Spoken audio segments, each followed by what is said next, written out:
Welcome to village cooking style. இன்னும் நம்ம சேனலை சப்ஸ்கிரைப் பண்ணாதவங்க சப்ஸ்கிரைப் பண்ணுங்கள். இன்றைக்கி நம்ம பார்க்க போகிற ரெசிபி வெரி ஈஸி அண்ட் சிம்பிளாக செய்கிற ரவா கிச்சடி. வாங்க அதுக்கு தேவையான பொருட்கள் என்னென்னு பார்க்கலாம். இங்கே நான் ஒரு உருளைக்கிழங்கு எடுத்து சின்ன சின்ன பீசஸாக கட் பண்ணி பவுலில் தண்ணியில் போட்டு வச்சுருக்கேன், கலர் மாறாமல் இருக்கிறதுக்கு. ஒரு தக்காளி கட் பண்ணி வச்சுருக்கேன். ஒரு 6-7 பீன்ஸ் பொடியாக கட் பண்ணி வச்சுருக்கேன். ஒரு அரை ஸ்பூன் ஜிஞ்சர் கார்லிக் பேஸ்ட் வச்சுருக்கேன். ஒரு சின்ன கேரட் கட் பண்ணி வச்சுருக்கேன். 2 வெங்காயம் கட் பண்ணியிருக்கேன். 3 பச்சை மிளகாய் கட் பண்ணியிருக்கேன். கொஞ்சம் கறிவேப்பிலை வச்சுருக்கேன். ஒரு 150 கிராம் அளவுக்கு ரவா எடுத்து வச்சுருக்கேன். ரோஸ்டட் ரவா இது எடுத்து வச்சுருக்கேன். இதுக்கு தேவையான பொருட்கள். இப்போ நம்ம செய்முறை பார்க்கலாம் வாங்க. இங்கே நான் ஸ்டவ் ஆன் பண்ணி ஒரு கடாய் வச்சு ஆயில்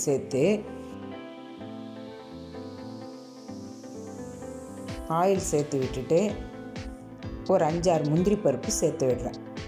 ரவா கிச்சடிக்கு முந்திரி சேர்த்தா டேஸ்ட்டாக இருக்கும். சேர்த்துட்டு ஒரு ஏலக்காய் சேர்த்து விட்டுருக்கேன். அந்த முந்திரி செவந்துடுச்சு. இப்போ நம்ம வெங்காயம், பச்சை மிளகாய், கறிவேப்பிலை போட்டு வதக்கணும்.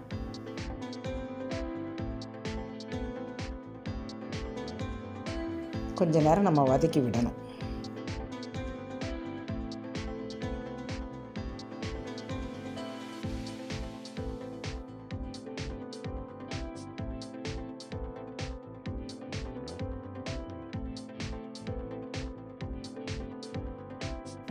பிறகு ஒரு காயை நம்ம சேர்த்து வதக்கி விடணும். இப்போ உருளைக்கிழங்கு சேர்த்து விடுறேன்.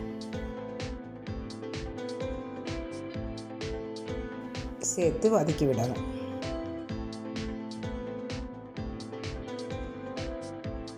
ரவா கிச்சடிக்கு நம்ம வெஜிடபிள்ஸ்லாம் போட்டு செஞ்சால் ரொம்ப டேஸ்ட்டாக இருக்கும்.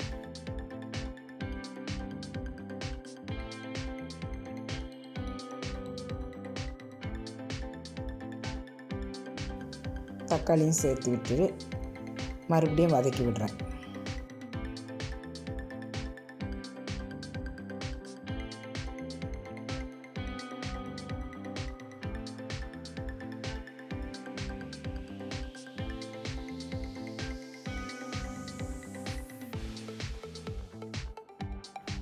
இப்போ நம்ம எடுத்து வச்ச அந்த பீன்ஸ் கேரட்டையும் சேர்த்து வதக்கி விடணும். நம்ம பொடியை கட் பண்ணி வச்சோம் இல்லைங்களா, அதையும் சேர்த்து நல்லா வதக்கி விடணும். இப்போ எல்லாம் நல்லா எண்ணெயில் நல்லா மிக்ஸ் ஆகி வதங்கி வரணும்.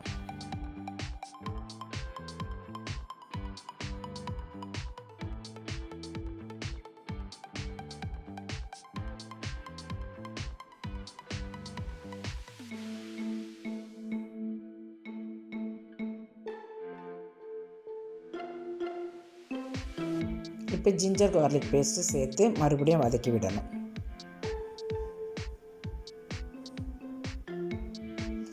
ஜிஞ்சர் கார்லிக் பேஸ்ட்டோட ரா ஃப்ளேவர் போகிற வரைக்கும் கொஞ்சம் நேரம் நம்ம வதக்கி விடணும்.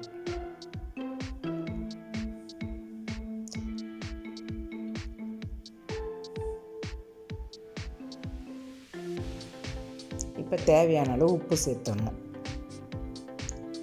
உப்பு சேர்த்துட்டு மறுபடியும் வதக்கி விடணும். மஞ்சள் தூள் சேர்த்து மறுபடியும் வதக்கி விடணும்.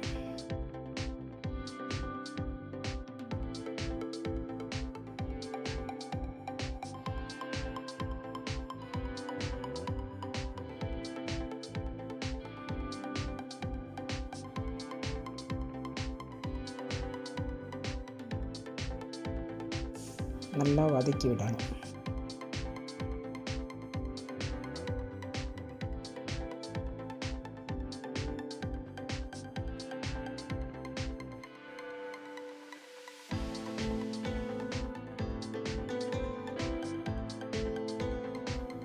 இப்போ நான் தண்ணி சேர்த்து விடுறேன். நம்ம 150 கிராம் அளவுக்கு நான் ரவை ஒரு டம்ளரில் எடுத்து வச்சேன்.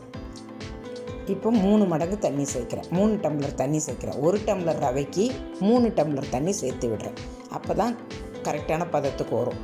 வெஜிடபிள்ஸ்லாம் போட்டிருக்கிறதுனால நம்மளுக்கு கிச்சடி கரெக்டான பதத்துக்கு வரும். 1 டம்ளர் ரவைக்கு 3 டம்ளர் தண்ணி. இப்போ இது நம்ம மூடி வச்சு கொஞ்சம் கொதிக்கணும். ஆல்மோஸ்ட் நம்ம வதக்கினதுலேயே காய்ங்க ஒரு 60% வெந்துட்டுருக்கோம். இப்போ நம்ம கொஞ்ச நேரம் இது மூடி வச்சா கொஞ்ச நேரம் வேகும், கொதிக்க ஆரம்பிக்கும். இந்த கொதிக்குது பாருங்கள்.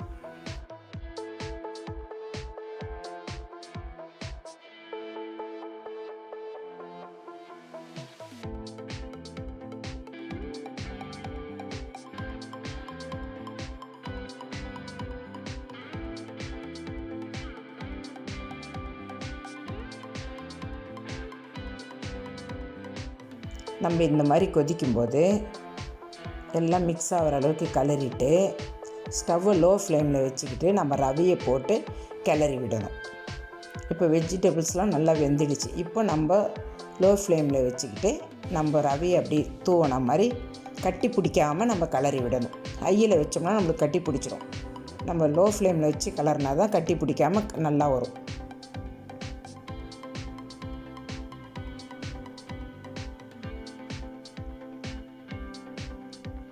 இந்த மாதிரி நம்ம சிறுக போட்டு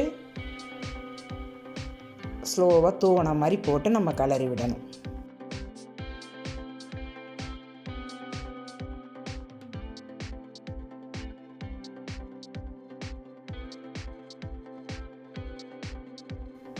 இது மாதிரி கிளறி விட்டுட்டு நம்ம மூடி வைக்கணும். கொஞ்ச நேரம் ஒரு 2 நிமிஷம் மூடி வைக்கணும். ஸ்லோ ஃப்ளேம்லேயே மூடி வைக்கணும்.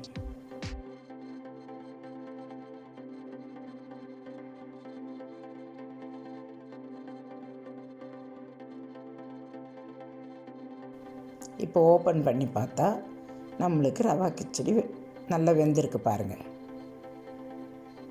அந்த தண்ணியெலாம் நம்மளுக்கு நல்லா சுண்டி நல்லா கரெக்டான பதத்துக்கு வெந்துடுச்சு.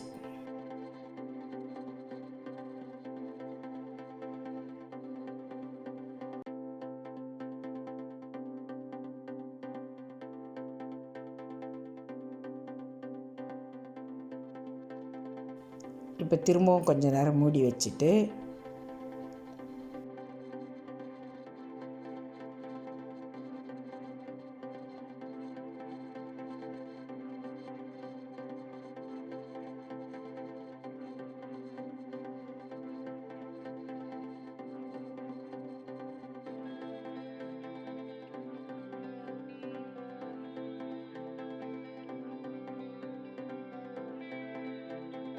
நம்ம ஓப்பன் பண்ணி மல்லித்தழை தூவி விடணும். தூவி விட்டுட்டு இந்த ஸ்டேஜில் நம்ம நெய் சேர்த்து விடணும். கொஞ்சம் நெய் தேவைன்னா சேர்த்துக்கலாம், இல்லைனா ஸ்கிப் பண்ணிடலாம். ரவா கிச்சடிக்கு நெய் சேர்த்தா டேஸ்ட்டாக இருக்கும். நல்லா நெய் வேணான்றவங்க ஸ்கிப் பண்ணிடலாம். நெய் சேர்க்கலனாலும் நல்லா தான் இருக்கும், டேஸ்ட்டாக தான் இருக்கும். நெய் சேர்த்தா கொஞ்சம் கூடுதல் சுவை தெரியும்.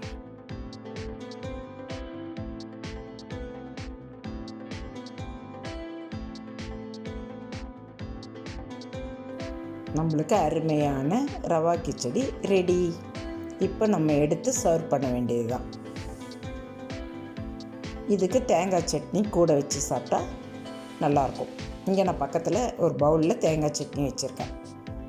நீங்கள் மறக்காமல் ஒரு டைம் ட்ரை பண்ணி பார்த்துட்டு உங்கள் ஃபீட்பேக் என்னான்னு சொல்லுங்கள். நம்ம வெஜிடபிள்ஸ்லாம் போட்டு செய்கிறதுனால ரொம்ப டேஸ்ட்டாக இருக்கும். இந்த வீடியோ உங்களுக்கு பிடிச்சிருந்தா லைக் பண்ணுங்கள், கமெண்ட் பண்ணுங்கள், மறக்காமல் உங்கள் ஃப்ரெண்ட்ஸுங்களுக்கு ஷேர் பண்ணுங்கள். இன்னும் நம்ம சேனலை சப்ஸ்கிரைப் பண்ணாதவங்க சப்ஸ்கிரைப் பண்ணுங்கள். தேங்க்யூ.